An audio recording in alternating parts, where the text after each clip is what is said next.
Hey everyone, it's Marianne from the New York City Organization of Public Service Retirees. Happy Friday and happy Valentine's Day.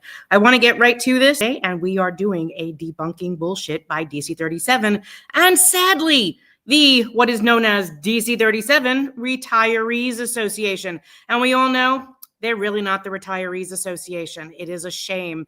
DC37 Retirees Association was put into administratorship a year ago, primarily because they were protecting their own healthcare benefits and supporting our organization. So this letter came from the DC37 Retirees Association. I want to show you this letter. I highlighted the entire letter because this whole letter is garbage. What they're doing with this letter is sending it to active workers and to DC37 retirees, telling them that our bill, Intro 1096, is illegal, violates collective bargaining. So I want to run right through this to you and also let you know that your 3 calls are still on. You need to call Harry Nispoli from sanitation from the MLC because, of course, he keeps spreading more BS through the city council.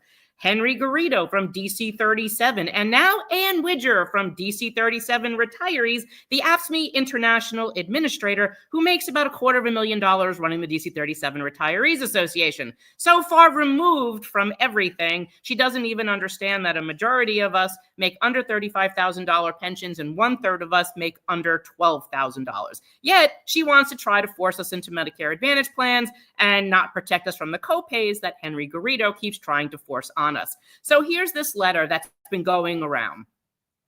We need your help to stand up against legislation in the New York City Council that would put our premium-free healthcare coverage at risk and tries to create a divide between current city workers and retirees. The fact is, we're all in this together.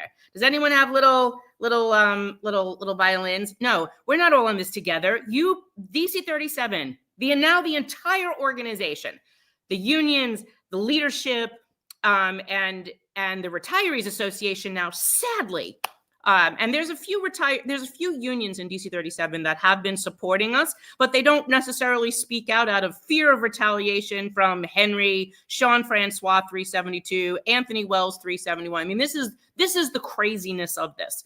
So no, we're not in this together. And the only thing that's been putting premium-free healthcare at risk is Henry Garrido and AFSCME not keeping him in line, reminding him that Medicare is a federal public health benefit. We shouldn't be privatizing it, and we shouldn't be stealing from our retired unionists. We need your help to tell City Council to say no to Intro 1096. Sign our petition today. I need a clown hat because that's exactly what this is. So then you click that link and it takes you to a petition to sign against the very bill protecting you from them. And this is why retirees are not in unions, because our needs are materially different. And this is what happens when a union thinks it can steal from its retirees because they're not in the union. You don't pay a dues to them. You don't go to their meetings. You don't elect them. You don't ratify their contracts. They will steal from you. That never has been done in the history of labor, to my knowledge, until now. Except, 2014 when the United Federation of Teachers did it. But then Henry doubled down after 18. And then this, I would say, is he's just digging in his heels and he's on an island all unto himself. I am not seeing any other union doing this but DC37. So this is like the hall of shame of unions. Instead, it would limit our union's ability to collectively bargain for healthcare benefits for workers and retirees. Actually, unions can only negotiate for active workers in unions and their future benefits. Stealing from a retired worker, that should be off limits. There's no other way to say that. Instead, it would limit our union's ability to collectively bargain for healthcare benefits for workers and retirees. Arbitrarily requires the city to keep health coverage at 2021 levels and could lead the city to look for other ways to make up for rising healthcare costs, like adding premiums. In that one little paragraph, he's telling you that if he can't pass costs on to you, the Medicare eligible retiree, he can't keep his costs down. That's exactly what this comes down to, because this doesn't require coverage to stay at the 2021 level. What it actually does is it says to the city, you have to provide a Medicare supplemental plan like what was in place on December 31st of 2021, meaning it paid this 20% of healthcare Medicare didn't cover. Medicare pays the first Medicare pays the first 80%. The supplement pays whatever's left over.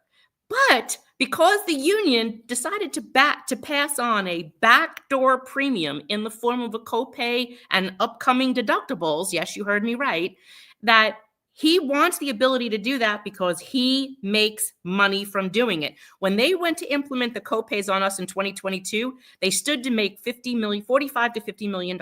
They actually collected $53 million in illegal copays. And who did that go to? Not you and me. It didn't go to Emblem. It actually went towards their bargaining. And that's why they want that money. They want to be able to charge you, a retired union person who's no longer in the union, who doesn't elect them, doesn't vote for them, and doesn't have any say in these agreements. This is on them, and that has to keep being called out. They then say, we need your help to tell city council to say no. Again, that link goes to that same shitty place. Intro 1096 ignores the elephant in the room, the rising cost of healthcare. No, it doesn't ignore anything. You're trying to say because active worker healthcare is more expensive, you have to rob your own Medicare eligible retirees, your elderly and your disabled, to finance you because you don't have the spine to go in and negotiate for a better deal. That's what it comes down to. So we're just going to take from them. It says the bill would leave retirees to negotiate our healthcare on our own. Well, yeah, dude, you should be negotiating your own healthcare. You shouldn't be stealing from your retirees to fund your healthcare.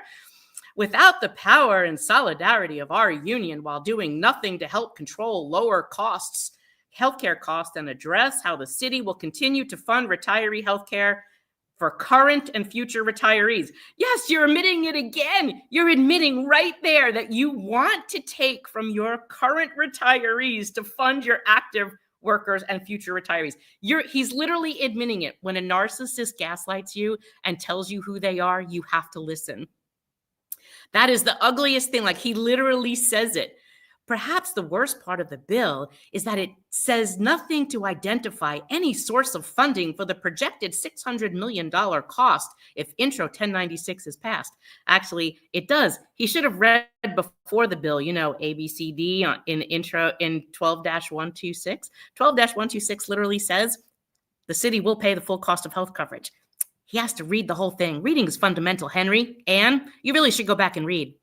If this legislation passes, it will only divide workers and retirees and weaken our union's ability to negotiate for quality, premium-free health care for workers and retirees, and could lead to unnecessary restrictions on care in the future while putting our premium-free health care benefits at risk. Sign the petition today. Every signature makes a difference. Let's stand together and fight back in solidarity. Yes. Oh my God. No, this is not what this means. They're not in solidarity. So understand something, guys. I am so sick and tired of this guy, DC37, and now DC37 Retirees Association, Ann Widger, pretending that she knows what the hell she's talking about. And of course, this is all under the auspice of Lee Saunders, AFSCME International. So I'm going to say this again. Everyone that's listening to me, if you are a DC37 retiree, if you are paying or a DC37 member, active member, who's supporting what we are doing, trying to protect our benefits, our Medicare from being privatized by our own union, former union, then what you need to do is contact DC37 and AFSCME International, and you also need to stop your people's money. That is PAC money. That is political action money being used against you. That gives Henry the ability to keep going back and forth to Albany, lobbying against you, hiring lobbyists, putting people up at the city council to go lobby against our bill and fight against us. And that's where this is all coming from. So this number, I probably will put this up tonight as well, because you'll see the ticker down at the bottom is Henry, Harry, and Ann Widger. Natalie Thomas, and I'll put this in the closing ticker. Natalie Thomas is the People's Coordinator for AFSCME International. Her number is 202-429-1000. I'm going to say that again in case you didn't go get a pencil. 202-429-1000. You want to ask them to transfer you to the People's Coordinator, Natalie Thomas. Now, if you want to email her, it's NA, as in the first two letters of her first name, Natalie, NA Thomas, THOMAS, at AFSCME.org. Now, if you're calling for DC37 instead, you want to try there first before you call the international office. Call DC37 at 212-815-1550. Stop spending money on peoples to let this organization advocate against you. You don't give them political action money. And this goes for any union worker or retiree listening to me. If your organization is lobbying against your interests, I'm not saying don't pay a dues. You have to pay a dues to your union if you're an active worker in order to stay involved in the fight, right? So if your leadership has gone astray, you have to pay your dues, stay active in your union, take your union back. But if you are paying people's money and they are a PAC money, a COPE money, and they're using that to work against you, stop. Use those monies to help us fight this fight, because we are the only ones fighting to protect current retiree benefits and protecting Medicare from being privatized. And stop letting Henry and Harry spread misinformation to the city council and to state workers against our legislation, lobbying against our interests. We've had enough. These letters have got to stop, and city council needs to acknowledge that Harry, Henry, the United Federation of Teachers still sending Bridget Rain and lobbyists to lobby against 1096 needs to end. Speaker Adams needs to contact the Carmen De La Rosa, who's chair of Civil Service and Labor, and tell her to hold a meeting, because right now Carmen won't hold the meeting because the speaker's telling her not to. Argue for what's right. This has to be done. When you guys are calling here, let us know what you're hearing. We want to know what Ann Widger says. We want to know what Harry says. We want to know what Henry says if you can get through. Keep those calls going to City Council. We're going to have more information to you tonight on our Friday Night Live. Keep the faith, guys. We can do this together, and we are in true solidarity. Not like them who wants what you have earned to finance themselves because they don't know how to negotiate in collective bargaining. They're okay with stealing from current retired unionists. That's anti-union. Have a great day, everyone. Keep the faith, and I'll see you tonight. Don't speak what you don't understand. The truth is not in your command. Don't shout about what you think is fake. The decision isn't yours to make. Don't lie about the way things are. Tall tales will take you very far. Don't scoff when they say it's the end. In this life you know you can't pretend. The days pass by, maybe set in stone, but it's not too late now for you to change your tone.